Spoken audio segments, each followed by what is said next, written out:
Hello friends, this video on Ray Optics Part 23 is brought to you by examfear.com. No more fear from exam. Please make sure that you have watched all the videos till Part 22 before going ahead with Part 23. Now let us look at the next application of total internal reflection, and that is prism. Prism is also a very good application of total internal reflection. I am sure that all of you have seen prism in your physics labs. How does a prism look like?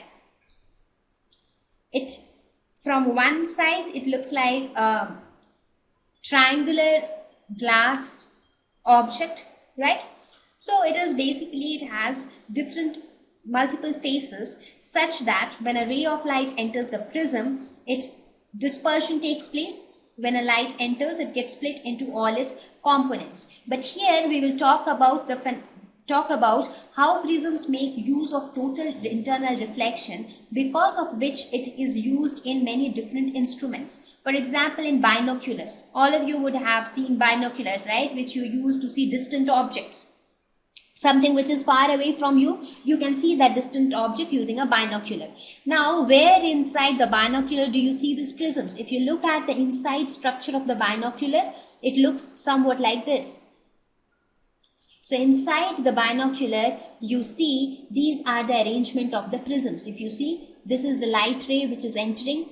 Because of this arrangement of prisms, the light ray gets diverted in this way and then comes back in this way. So these are all prisms.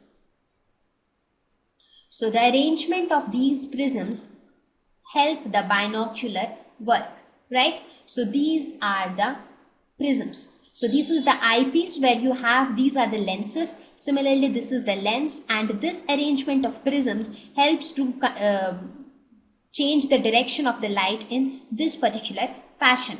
And this particular thing happens because of total internal reflection in prisms. So let us see how total internal reflection takes place in a prism. So in a prism, you can invert an object. For example, let us suppose we have this object AB.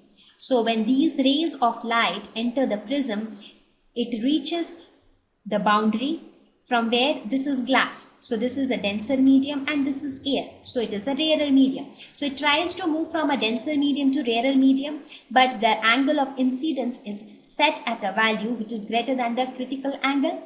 So there is total internal reflection. Again, it reaches this point. Again, the same thing happens. It is denser, it is rarer. So total internal reflection takes place. So similarly, as a result, we get this was my object and I am able to invert the object without doing anything. So if we set the angle of incidence to be such that it is greater than the critical angle for glass, in that case, we see that just placing a prism can invert an object. So similarly, by how do we arrange multiple prisms and get an object? You saw in the arrangement for binocular, right? In the arrangement of binocular, what do we see? The light ray traverses in this fashion. It goes in, total internal reflection, and then comes out. So the same thing happens here. See, the light ray goes in, total internal reflection goes to another prism, again total internal reflection comes out. So this is how the prisms are arranged inside a binocular. So in this case, what happens? It has the arrangement of multiple prisms such that the object does not get inverted. Because if you keep only one prism, let us suppose if this prism is not there, then a light ray will enter, it will come out. So if there is an object here, the object will get inverted. But since there is another prism, so it can again invert the object, and thereby the final object will remain the same as the initial object. It will not get inverted. So this is how the prism arrangement is there inside a binocular. So we see that total internal reflection plays a very important role, not only in optical fibers, but also in prism. Thank you.